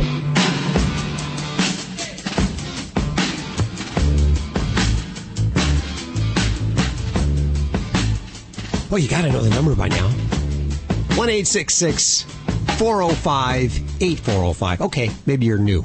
And it could happen. There's new listeners every day here at Animal Radio. Got just a brand new email. Someone just listening to us from Logan, Utah on the internet. On the internet, huh? On the internet. Wow. It's very cool. Getting new listeners every week, and we love you guys. Bring your animals around the radio. And we'll put them to sleep just like we do ours.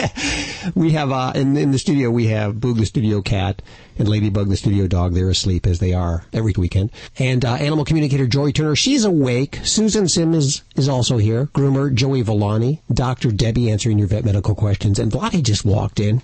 Limped in. And it appears that something's wrong with your leg. Are you okay? Oh, guys, don't even ask. I'm just a little bit down and, was just in emergency up to 2 a.m., p.m. now. I don't even remember. AM, yes, yesterday. Okay. So what happened? You were up to 2. Was it work-related? It was not work-related, honestly. It was just stupidity-related, I guess. I just got into one of the house and, tried to help one lady with her dog. And she had a few rescue dogs in her house, in which she had no idea about their history. But as she told me before that, they never showed any aggressiveness whatsoever. She could not even expect anything. So, I just didn't pay attention to those dogs. I just, want to talk to the dog who she called me about. And for all of a sudden, another dog, which is German Shepherd mix, I guess, a German Shepherd, as the snake from the back viciously attacked on my leg, and bit me to the point so it was bleeding all over. As I was driving to the emergency, it was about 25 stitches. And, oh my gosh. It was very bad. Very bad. On the scale 1 to 10. Yes. Yeah, the scale, and just considering, so they didn't want to stitch everything because, it takes, some liquid needs to, coming out. So they needs to stitch drain. Everything. Yeah, so it needs to drain. So that was a very, very bad. It's a one more time tell us, every dog can bite. Dogs are animals. We love them, that they can be very unpredictable. All dogs must be trained. I have to tell you guys, it's interesting enough, but it's happened not too often, but it's happening. When I come in and train one dog, I just realize that we will have another dogs who require even more training than the dog I came to train in the first place. Okay, if you just... I wish my Mika would be with me. She would put that male German Shepherd in the place. Yeah, male German Shepherd. Okay, if you just tuned in, we just found out as Vladi came in the studios that he was bitten this weekend by another German Shepherd. Mix. German Shepherd mix, which is your favorite breed, I might add. Yes, and it's still my favorite breed. And I think what really, brought the dog to that, it is my energy. The Cesar Milan is right when you talk about energies and things like this. It is, the dog momentarily perceived me as the threat to its authority. The dog was really boss, and the person didn't realize about that. It's very unpleasant. I lost a lot of time and energy, and I have so many things to take care of, and now I need to deal with all the things. But it's okay. I will get over that. How many times have you ever been bit? This is, I imagine, not too many, huh? Not too many, because when I go and especially train the dogs, I follow the special procedure, because I know if I will get bit, that will put not just our training in the back, but can you imagine if the dog can bite me, what he can do to other people, in other people and kids and ladies and things like that.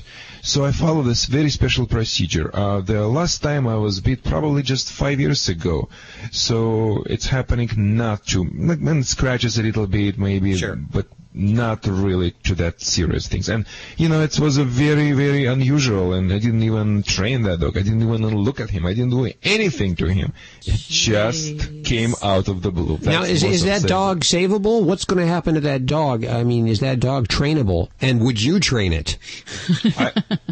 I would train that dog in the heartbeat. I'm ready for rematch, but that time I will be ready that time. You'll wear your armor this time. No, seriously. Is that a dog something that you can have as a family pet ever? When I will get back my hands on that dog, I will put him for the test, which is so successful in my business.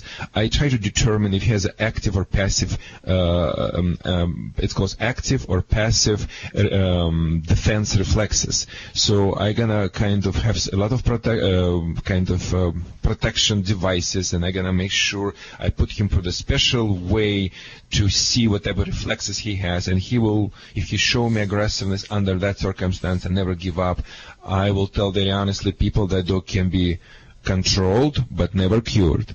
But if I will be able to, if he will be able to submit through the process, he will be recoverable. Okay. Wow. We're going to go to the phones, 1-866-405-8405 to talk to anyone of the Dream Team. If you're having a problem with your dog, Vladi, the world-famous Russian dog wizard, can help you with it. If you're having a medical issue, Dr. Debbie, she can work through it with you. Groomer Joey Villani, well, obviously, he can groom your pets. He does a fabulous job on our animals. And Susan Sims telling us where to take our pets. All here, toll-free at 1-866-405-8405 for you right now. Good morning, good afternoon, Pam, whatever it is where you are. How are you doing today? Hi, I'm just fine. Thank you for taking my call. What's going on?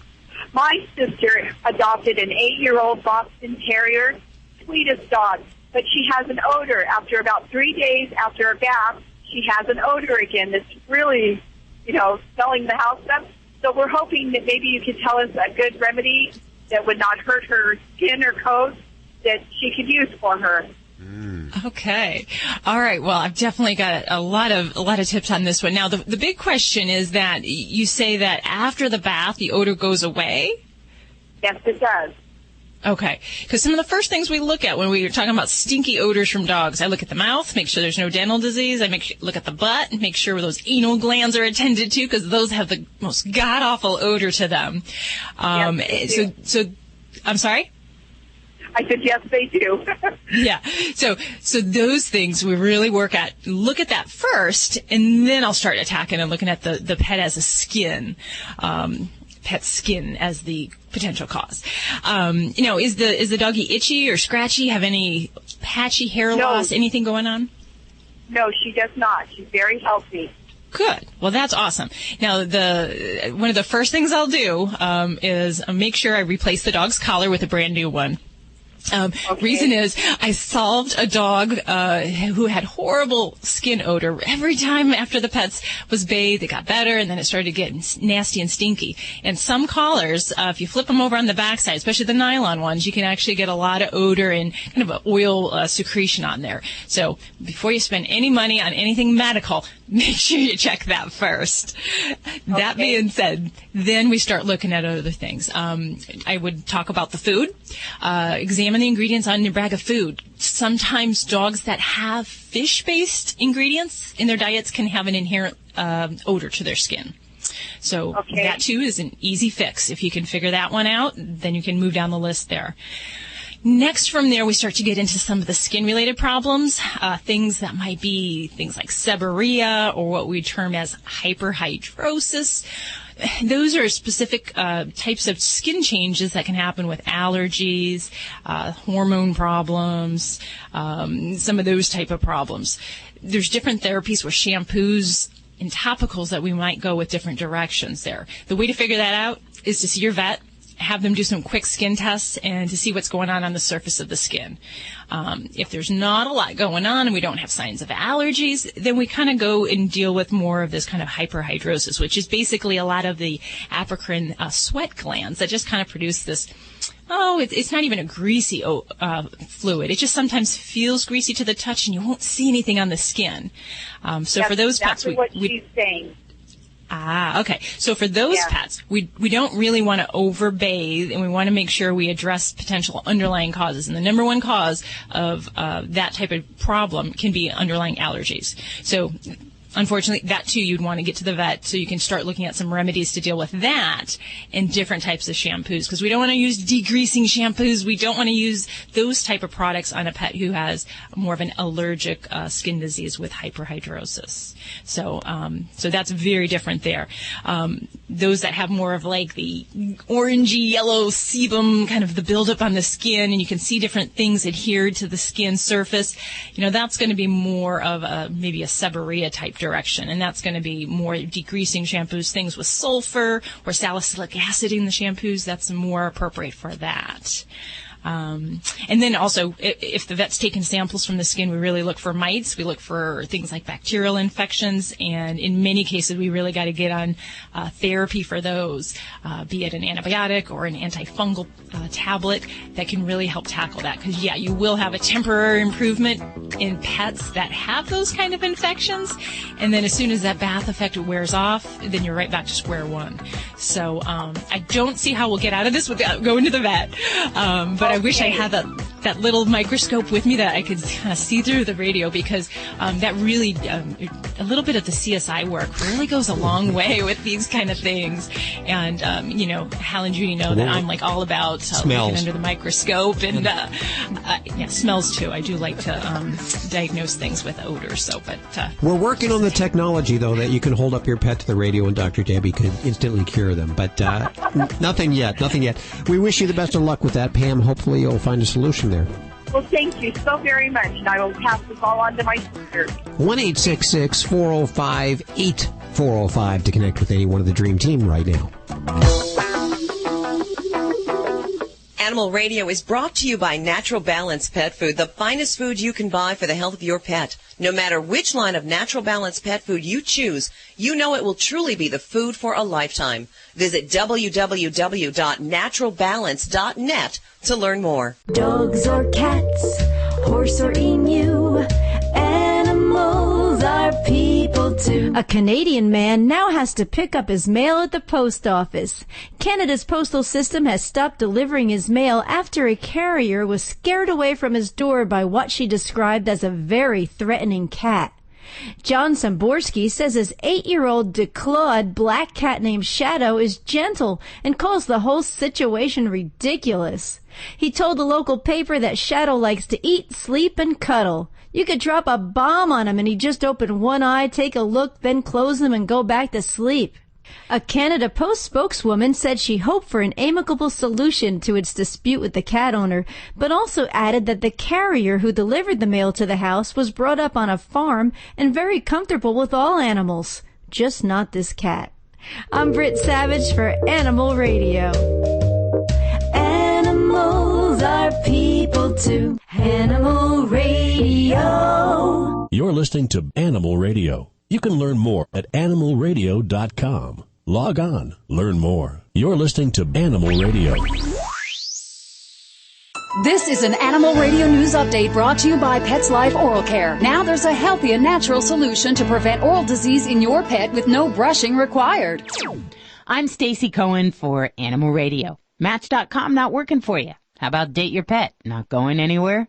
Tired of courtship rituals that don't work? Well, you're not alone. There are plenty of fish in the sea. Ha! And you know what? They've got the same dating issues as you. I'm serious. Maybe you should read a study that was published in the American Naturalist. It examined how males of hundreds of animal species seem to alter their strategies for finding a mate depending on the competition they face. They found significant flexibility in mating behavior and customs across many species. And it looks like different species use similar strategies when they were faced with the same problems in finding a mate. When there's a lot of other guys around, males can get aggressive with each other. Hence, we have the bar fight, right? But for males of many different species of mammal, insect, fish, crustacean, amphibian, and reptile, it's not a simple game of fighting off your rivals to get the female of your fancy. In other words, if there's a lot of other males around, the males of some species will use stealth to outwit their competitors. They prove to be lovers, not fighters. That's a good way to go, guys. While the brutes are slugging it out, the suaver males will whisk away the females. Some of those situations and strategies don't sound too different from what a biologist could observe on the human dating scene. Passengers in Vietnam had to deal with snakes on a train when somebody discovered bags full of deadly cobras. Luckily, they had their mouths secured shut, but passengers were still pretty upset. The railroad isn't sure how many snakes were on board, but they say squirming bundles weighed about 100 pounds. That's a lot of snakes. Investigators also don't know who brought the cobras onto the train, but they suspect somebody was trying to sell the protected snakes to a restaurant. You see, cobra meat is considered a delicacy in Vietnam, and cobras are protected by law there. Railroad officials say the cobras were given to a forest ranger who released them into the wild Saturday after nobody claimed them. Yes, nobody had their hand up and said, those snakes are mine. Concerned about the threat of a catastrophic outbreak of a herpes virus among wild horse herds in the West, yes, this is still going on. National animal advocates called upon the federal government to keep potentially infected domestic horses away from mustangs and burros on public lands.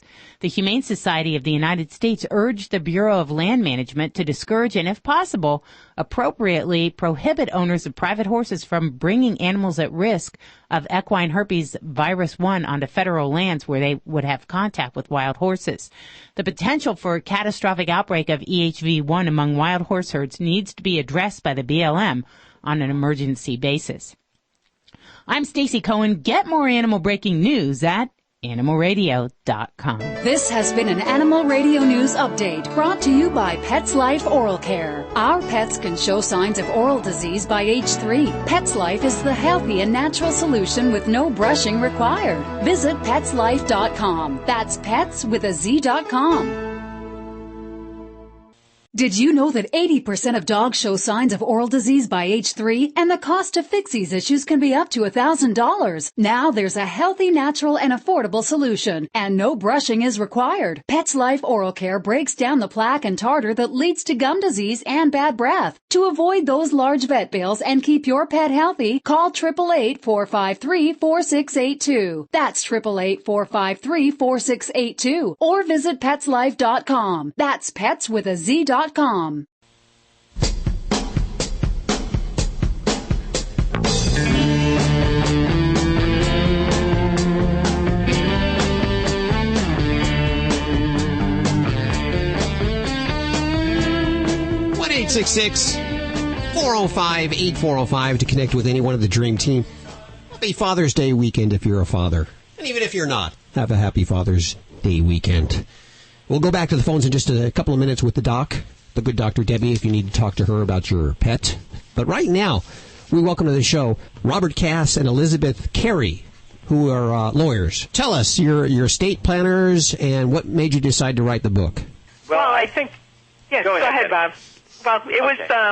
Bob had kind of mentioned situations that had occurred in connection with estate planning that he had done for clients, and it got me thinking about my own situation with my dog. I have a 13-year-old German Shepherd with allergies and arthritis and all kinds of maladies that I started taking care of that I got from my brother, one of those famous free dogs. And just thinking about, I have people that would be willing to take care of her if something, God forbid, happened to me, but I didn't want to saddle somebody with the financial burden of that. So in connection with Bob's work that he's done with clients, it got me thinking about my own situation. When you think about Pet Trust, you think about Leona Helmsley, the $12 million trust, and that whole thing went awry. What happened there? Well, in that case, she wasn't reasonable. She left too much, and the courts in every state have the authority to cut back the amount a person leaves for a pet trust. Really?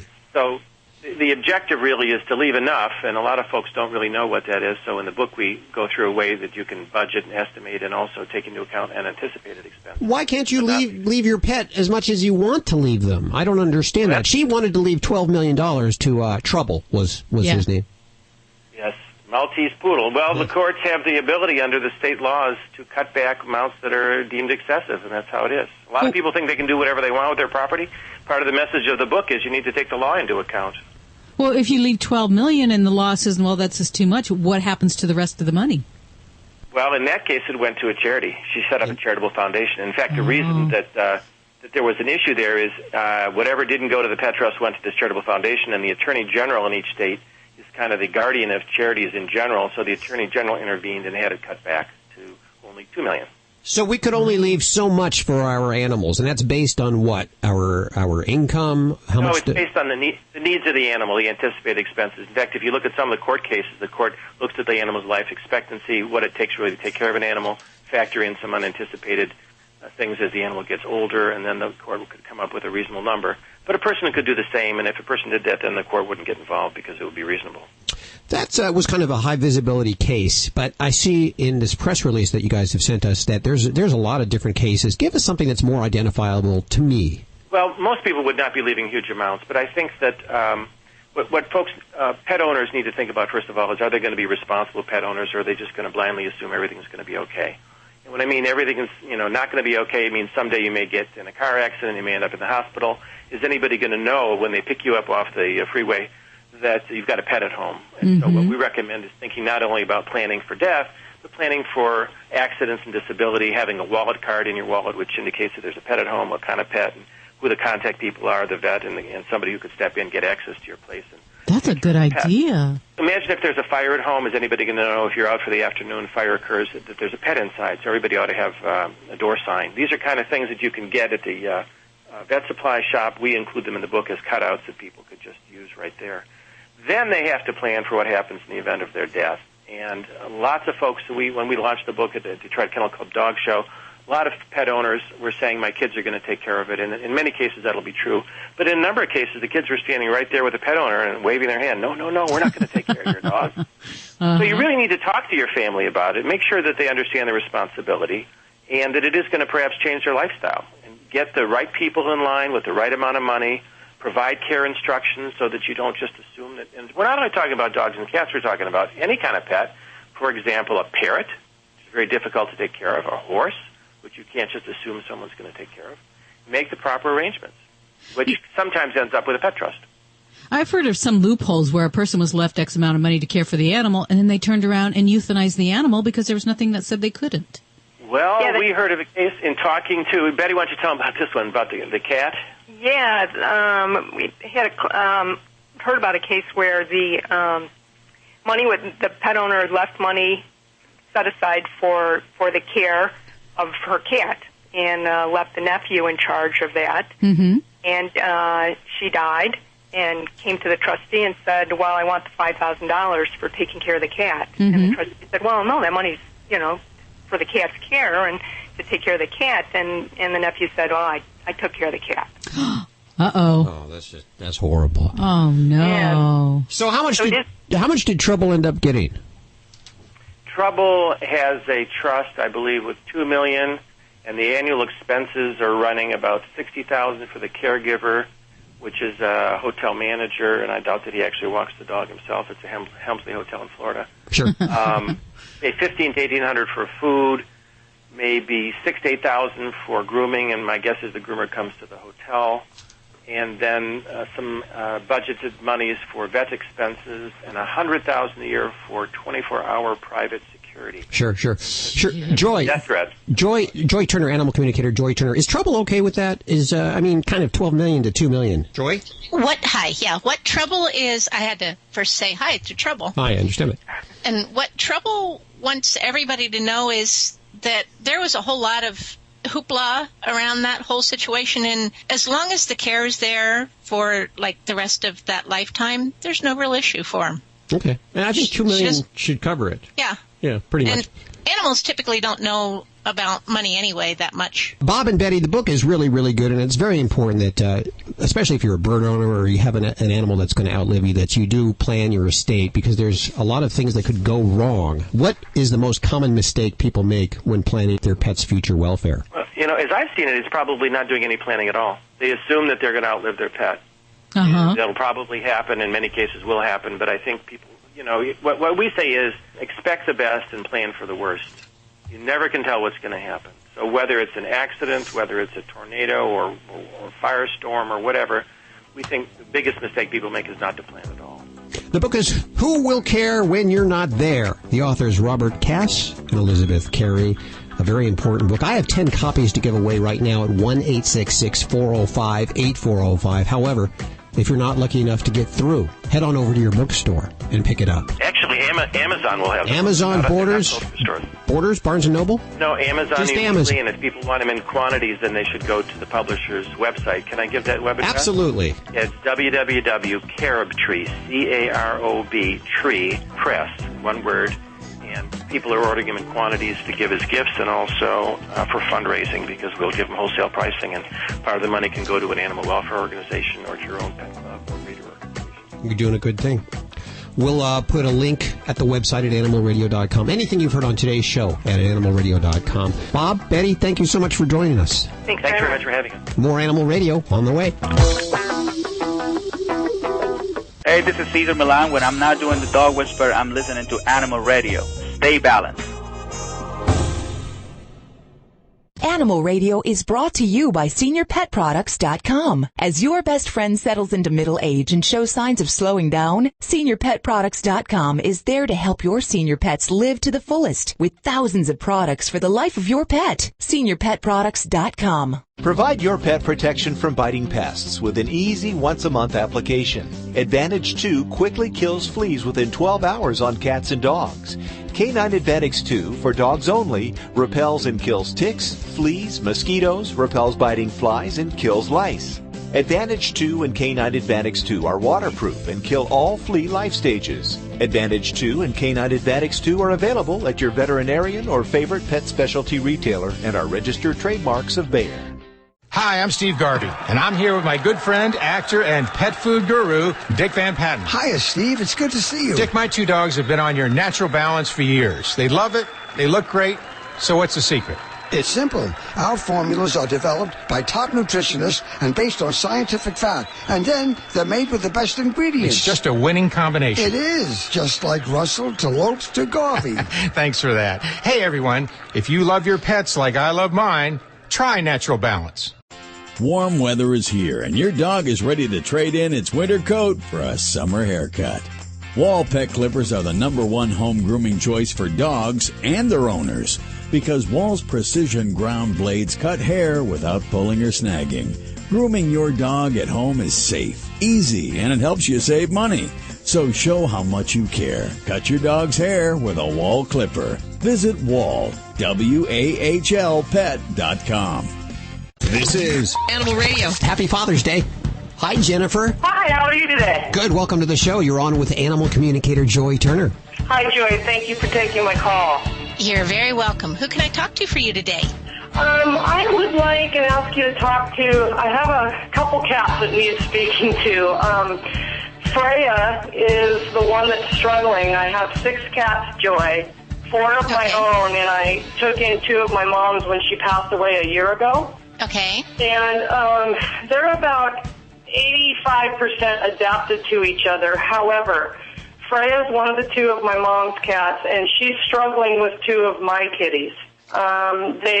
She growls at them because they have attacked her, stare down. I want to know what I can do for Freya to be included and to let her fear go away.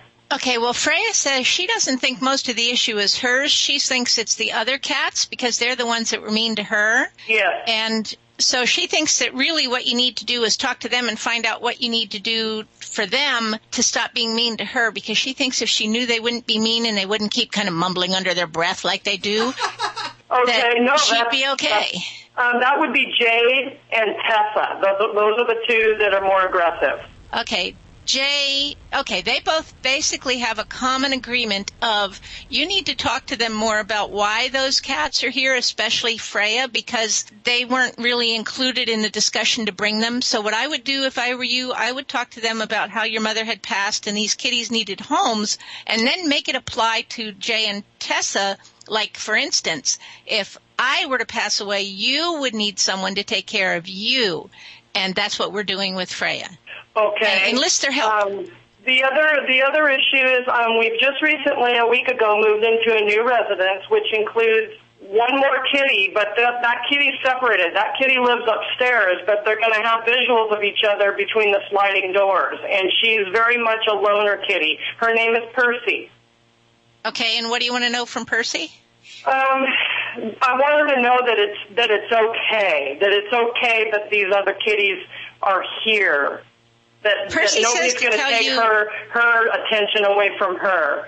Percy says to tell you she knows you think it's okay for those other cats to be there, but she's going to need to know them better before she thinks it's okay. So she just thinks it's a matter of time. Okay, and Joy, one more thing to add in. Before we moved to this new residence, I had one of my female kitties spraying.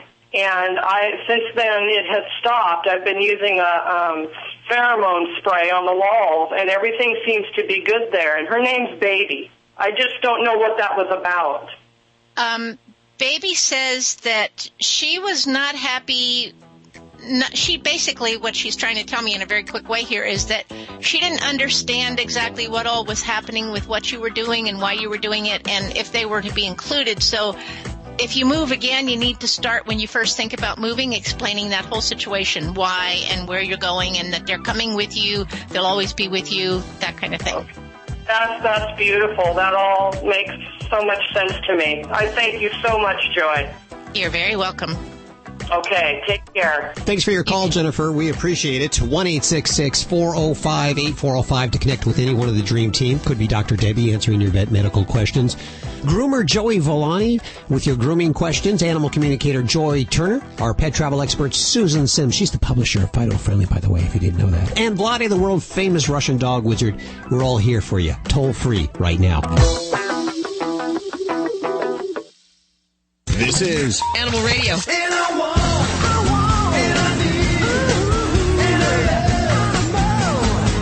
Good day, animal lovers. It is time for your resident party animal, and that'd be me, Vinnie Penn.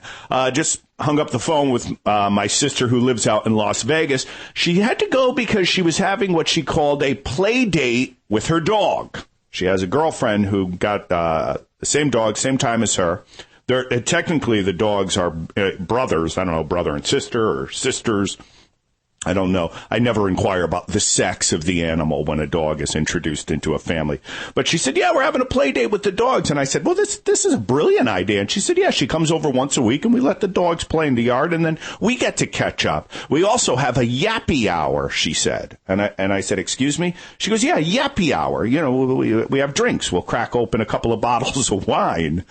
And I thought to myself, this is not a play date for the dogs. No matter what clever name you come up with, whatever, guys, this is an excuse for you to get drunk with your girlfriend under the ruse that you care about your animals, and then drive the little guy home drunk. And I've met her friend Anne-Marie before. I could see her propping her dog up in her lap and having that dog steer the car. Yaffy Hour. Vinny Penn, Party Animal, Animal Radio.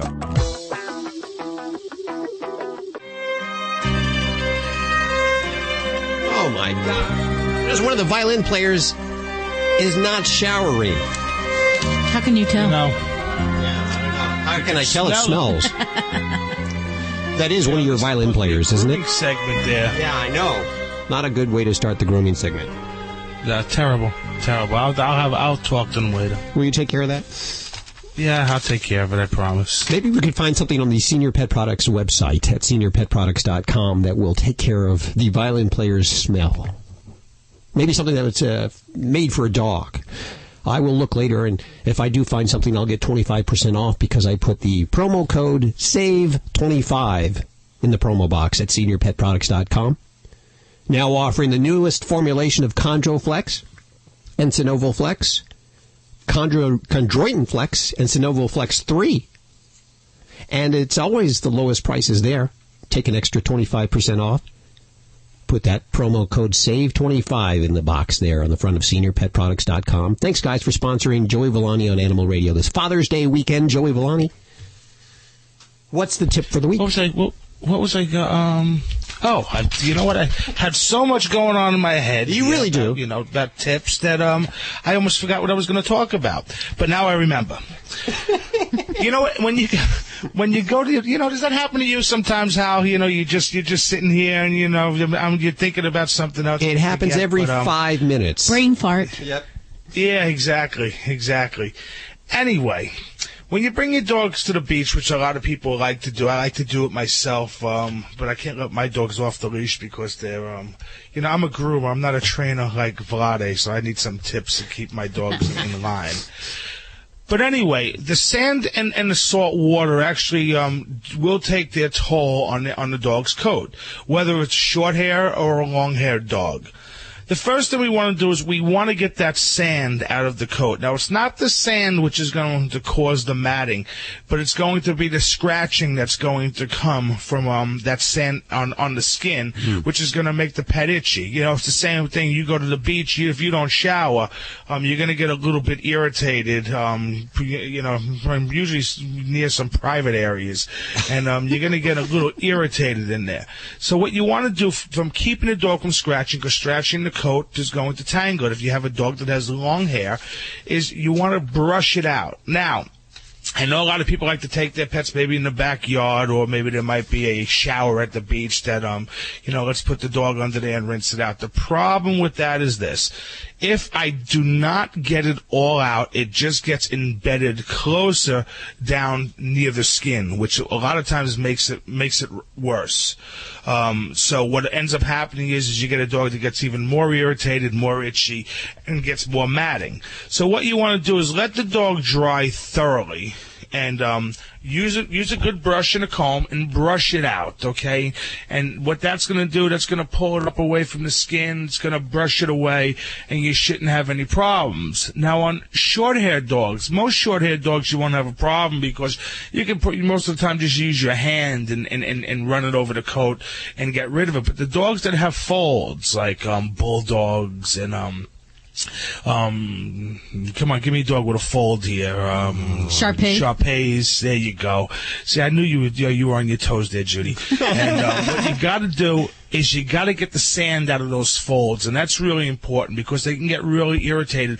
Also, it can cause infection. So what you can do is get yourself a little, witch hazel you're getting in the grocery first aid aisle, and put it on a cotton ball and go in there and swab it out. And that's also going to clean it out. So if there's any, fungus growing or any bacteria or anything, it'll get rid of it, and it'll keep it nice and clean, and you'll have a nice, healthy dog. Now, even people who put their dogs in strollers, you know what? Sand blows. And if you have dogs that have folds, you need to keep that clean. The same thing with their eyes. If you could put a little saline solution there and clean it out. The salt water basically does the same thing, even though salt water is therapeutic in a lot of cases for people. It's not great on pets' coat because the salt water will dry on the coat, and the same thing just like the sand. The good thing about all of this, and you know what, I know a lot of people say, oh, I went to the beach and my dog got fleas, and that's very highly doubtful when that happens, because fleas can't live because of their exoskeleton. They really can't live in areas that have sharp, pointy, objects like sand, salt, and whatnot. But so you don't have to worry so much about the parasites as much as you really do about the sand and the salt itself. If you do that, your dog will be very happy. You'll have a fun day at the beach, and then you know what? I don't have to worry about my dog getting mad. So next time I go to the beach, I got the best looking dog there. There you go. Joey Villani on Animal Radio, and all his tips over at the website at animalradio.com. And by the way, got a brand new Facebook page, Joey. You want to friend him. And we'll put links at the Animal Radio website, how to friend Joey Villani. Yeah, I need some friends. We got to get out of here. Remember, you can email us all week long at yourvoice@animalradio.com or call us. We have a voicemail attached to 1-866-405-8405. All right, guys. I appreciate your time today. Have a great weekend and enjoy it. Happy Father's Day.